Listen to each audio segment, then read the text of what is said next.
dusezereye shitani, twisangiye Yesu, twiyemeje uyu munsi kukugarukira Yesu. Yesu, twagusiga tugasanga nde? Yesu, twagusiga tugasanga nde? Twisangiye Yesu. Amahoro bana b'Imana, twakira umuriro wa Kristu kuri iki cyumweru cya kane cy'igisibo tariki 14 Werurwe 2021. Isomo rya mbere n'inyo bitabo cya kabiri cy'amateka, umutwe wa 36 umurongo wa 14 kugeza kwa 16 n'umurongo wa 19 kugeza kwa 23. Ku ngoma y'umwami Sedekiya, abakuru b'abahereza bitambo n'abatware ba rubanda nabo barushaho gucumura bakurikiza imihango yose mibi y'abanyamahanga, ndetse bandavuza ingoro y'Uhoraho yari yaratagatifurije Yerusalemu. Uhoraho Imana y'abasokuruza babo arabihanangiriza bikomeye, kandi abatumaho kenshi intumwa ze abitewe n'imbabazi yari afitiye umuryango we n'ingoro ye bwite. Nyamara bo bagakubita intumwa z'Imana, bagasuzugura amagambo yazo, kandi bagaseka abahanuzi bayo, bigeza aho Uhoraho yarakariye umuryango we ubuziraherezo. Abanyababiloni batwika ingoro y'Uhoraho, barimbura inkike z'amabuye iz'i Yerusalemu, amazu yaho barayatwika yose, maze ibintu byose by'agaciro barabitsemba. Hanyuma umwami wabo ajyana bunyago i Babiloni abari basigaye bacitse ku icumu, abagira abacakarabe n'abahungu be kugeza ku ngoma y'Abaperesi. Nuko uzwi ijambo Uhoraho yaravugishije Yeremiya agira ati, igihugu kizamara imyaka 70 nta muntu cyitayeho, kugira ngo bandihe ikiruhuko cy'amasabato yose batubahirije. Mu mwaka wa mbere w'ingoma ya Sirusi umwami w'Abaperesi, Uhoraho yiyemeza kuzuza ijambo yaravugishije Yeremiya. Nuko akangura umutima wa Sirusi umwami w'Abaperesi, kugira ngo atangaze mu bihugu bye byose, ari mu mvugo ari no mu nyandiko iri teka. Sirusi umwami w'Abaperesi aravuze ngo, abami bose bo ku isi Uhoraho Imana nyir'ijuru yarabangabije, kandi antegeka ubwe kumwubakira ingoro i Yerusalemu yo muri Yuda. Muri mwebwe umuntu wese wo mu muryango we nabane n'Imana ye, kandi nazamuke. Iryo ni ijambo ry'Imana. Zaburi ni 137. Yerusalemu, ururimi rwanjye ruzumire mu gisenge cy'akanwa, niba ndetse kukuzirikana, niba ntakugize imena mu binshimisha. Ku nkombe z'inzuzi za Babiloni niho twicaraga maze tukarira iyo twibukaga Siyoni. Mu mashami y'imizabibu yaho niho twamanikaga inanga zacu. Nibwo bari baratwigaruriye, badusabaga kubaririmbira, n'abatwicishaga agahato bakatwinginga ngo tubabyinire, bagira bati, nimuturirimbira akaririmbo k'Isiyoni. Twaririmba dute indirimbo y'Uhoraho mu gihugu cy'amahanga? Yerusalemu, ningira ubwo nkwibagirwa, indyo yanjye izumirane. Ururimi rwanjye ruzumire mu gisenge cy'akanwa, niba ndetse kukuzirikana, niba ntagize Yerusalemu imena mu binshimisha. Isomo rya kabiri ni ryo mu ibaruwa Pawulo mutagatifu intumwa yandikiye Abanyefezi, umutwe wa 2 umurongo wa 4 kugeza kwa 10. Bavandimwe, Imana ni nyir'impuhwe zihebuje. Kubera urukundo rwinshi yadukunze, nubwo twari twarapfuye tuzi ibyaha byacu bwose, yadusubije ubugingo hamwe na Kristu. Rwose kuba mwarakijijwe mu bikesha ubuntu bwayo. Nuko hamwe nawe iratuzura, maze twicaza mu ijuru turi muri Kristu Yezu. Bityo igiriye ubuntu bwayo yatugaragarije muri Yezu Kristu, yashatse kwerekana mu bihe bizaza ubukungu butagereranywa bw'ineza yayo. Koko mwakijwe ku buntu mubikesha ukwemera. Ntabwo ari ku bwanyu rero, ahubwo ni kubw'ingabire y'Imana. Ntibyatewe n'ibyo mwakoze, kugira ngo hatazagira uwirata. Koko rero Imana niyo yaduhanze, kandi twaremewe muri Kristu Yezu, kugira ngo dushishikarire ibikorwa byiza Imana yateguye kuva kera, igira ngo bijye bituranga iteka. Iryo ni ijambo ry'Imana. Nyagasani Yezu nabane namwe. Amagambo mu Ivanjili ntagatifu Yezu Kristu uko yanditswe na Yohani, umutwe wa 3 umurongo wa 14 kugeza kwa 21. Muri icyo gihe abwira Nikodemu ati, nk'uko Mose yamanitse inzoka mu butayu, niko n'umwana w'umuntu azagomba kumanikwa, kugira ngo umwemera wese agire ubugingo bw'iteka. Koko Imana yakunze isi cyane, bigeza aho itanga umwana wayo w'ikinege, igira ngo umwemera wese atazacibwa, ahubwo agire ubugingo bw'iteka. Icyakora Imana ntiyohereje umwana wayo ku isi ngo ayicire urubanza, ahubwo yagiraga ngo akize isi. umwemera wese ntazacirwa urubanza, ariko utemera abayacira urubanza kuko atemera izina ry'umwana w'ikinege w'Imana. Dore urwo rubanza urwo ari rwo, ni uko urumuri rwaje mu isi, abantu bakikundira umwijima kuruta urumuri, kuko ibikorwa byabo byari bibi. Koko rero ukora ibibi wese yanga urumuri kandi ntarwegere, agira ngo ibyo akora bitagaragara. Naho rero ukora iby'ukuri ajya ahabona, agira ngo agaragaze ko ibyo akora bikorewe Imana. Iyo ni ivanjiri ntagatifu. Babyeyi, nshuti, bavandimwe, Kristu naganze mu mitima yacu maze habone. Kera itumanaho ritarasakara, iyo umushyitsi yazaga mu rugo bacungiraga hafi ngo hatataza kubatungura akabacisha mu ijisho. Yewe iyo abaga ageze hafi batangiraga kubyina bakamwitegura koko byimbitse kuko nyine ageze hafi. Rero natwe abakristu Pasika iregereje, turi hafi kuva mu icuraburindi. Yezu ageze hafi, atuzaniye urumuri, atuzaniye ubuzima, aje kudukura mu rupfu. Ni ibyishimo rero, layetare. Muri ibyumweru 5 by'igisibo, iminsi 40, ku cyumweru cya mbere twazirikanye gutsinda ibishuko, les tentations.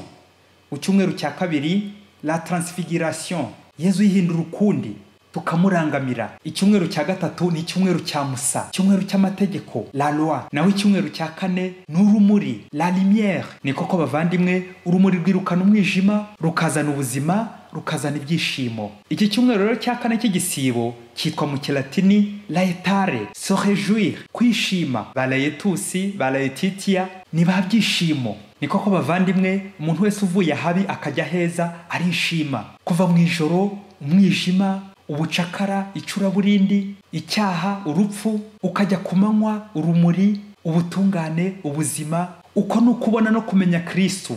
Ni ibyishimo rero bikomeye. Yezu rero wamushyitsi muhira ugiye guturisha imbuto, araje ngo ababare ku musaraba maze twishime. Ni koko Yezu arashira, twebwe tugashisha. Niwe rumuri turangamira. Intego y'amasomo y'iki cyumweru cya kane cy'igisibo idufasha kuzirikana kuri ibyishimo iragira iti: va mu mwijima, akira urumuri rwa Kristu. Mu isomo rya mbere twumvise amateka ashaririye y'umuryango w'Imana, uri mu buhungiro, uri mu kababaro, wajyanywe bunyago, uri mu bucakara, sous la domination, subuyugum, ku ngoyi mu mahanga. Ese niki cyabateye kujyanwa bunyago? Ni ibicumuro, ni ukugomera Imana. Bagize bati: abakuru b'abahereza bitambo n'abatware ba rubanda nabo barushaho gucumura bakurikiza imihango yose mibi y'abanyamahanga, ndetse bandavuza ingoro Uhoraho yari yaratagatifurije i Yerusalemu. Birababaje kumva bagikuru kibi, abakagombye gutanga urugero rwiza aribo banyakibi, aribo bashora ba rubanda rugufi mu ngeso mbi z'ubugomeramana. Niba abasaza basaziye mu kibi, basaziye mu ngeso mbi, mu bugomeramana. Ibyo bicumuro nibyo byabateye kujyanwa bunyago n'abababiloni, batwika ingoro y'Uhoraho, bishushanya igihe ducumuye, kubera nyine ko turi ingoro za Roho Mutagatifu, le temple de l'Esprit Saint. Imitima yacu iba makara, irashirira, igahinduka ivu, ubushingwe n'umwanda. Ariko rero kubera ko Imana ikunda umuryango wayo, ntabwo izawutera ngo uhere mu bucakara ku ngoyi y'abapagani. Ariko rero igitangaje kandi gisekeje, Imana izakoresha umwami w'umupagani Sirusi, ari nawe uzashishikariza amahanga, ibihugu yarayoboye, kongera kwubakira Uhoraho ingoro i Yerusalemu. Kandi nyine bizarangira mu byishimo, Abayisiraheli bagarutse mu gihugu cy'isezerano. Byumvikane bongere basengera Imana muri ya ngoro i Yerusalemu, ingoro y'agatangaza. Kubera Imana, bavandimwe, kuba kure y'Imana biragatsindwa. Twumvise muri Zaburi ya none urukumbuzi, la nostalgie, gukumbura Siyoni, gukumbura Yerusalemu, gukumbura Imana. Kubera ko bari kure mu bapagani, bakomeje indahiro zo gutandavuza Imana ku butaka bw'abapagani. None Imana nayo igiye komara urukumbuzi, bazasubira Siyoni, bongere begura inanga bari baramanitse, maze basingize Uhoraho ku butaka butagatifu. Amen.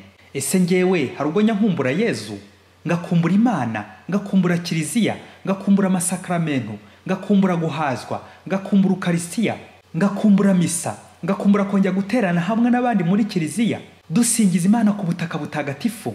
Ya Kiliziya y'Imana, nubwo korona yabyivanzemo, ariko umutima wanjye niyo ngoro y'Imana yibanze. Kabone nubwo izi zose zafungwa, iyo ntawayifunga keretse ngewe ubwanjye nshaka umwijima no kuzitira Imana mu buzima bwanjye. Urwo ni urupfu rero. Muvandimwe, fungura rero umutima wawe ubone Yezu buri munsi. Avoir la nostalgie de Jésus, kugira urukumbuzi rwa Yezu, urukumbuzi rw'Imana, yewe rukenda gukwica. Paulo Mutagatifu mu isomo rya kabiri aratwumvisha izo mpuhwe Imana itugirira idukura habi ituganisha heza. Byose bikora ku mpuhwe zayo, urukundo rwayo. Pawulo mutagatifu yagize ati, koko mwakijwe ku buntu mubikesha ukwemera, ntabwo ari ku bwanyu rero, ahubwo ni kubw'ingabire y'Imana. Erega mubyeyi, ntukiyemere, nunagira icyo ukora cyiza bigakunda, ni ukubera Imana, niyo yabishatse. Erega ntabwo Imana idukunda ko turi beza, ahubwo tuba beza kuko Imana idukunda. Amen. Yesu, nanyu nkure mu mwijima, mpe kwakira urumuri rwa buri munsi, maze mboneshereza abandi. Twumvise mu Ivanjiri ya none umusozo w'ikiganiro cya Yezu na Nikodemu, umutwe wa 3 w'Ivanjiri ya Yohani. Ni ikiganiro kivuga kuri batisimu, ivuka rishya, la nouvelle naissance.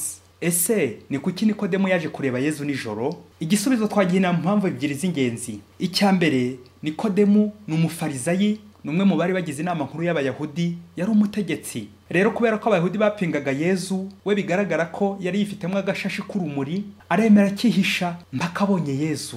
Natwe bitwibutsa nk'abakristu ko hari n'igihe gusenga bitaba byemewe kubera amategeko y'isi, ariko nk'umukristu uzi Yezu ukabakoresha ya article 15, débrouillez-vous, nukwirwanaho mbakugeza heza, mbakugeze ku Mana. Ni bya bintu byo kwishakira inzira, mbakugeze ku Mana. Kabone nubwo baguseka ugaseba, ariko ugasebera muri Yezu.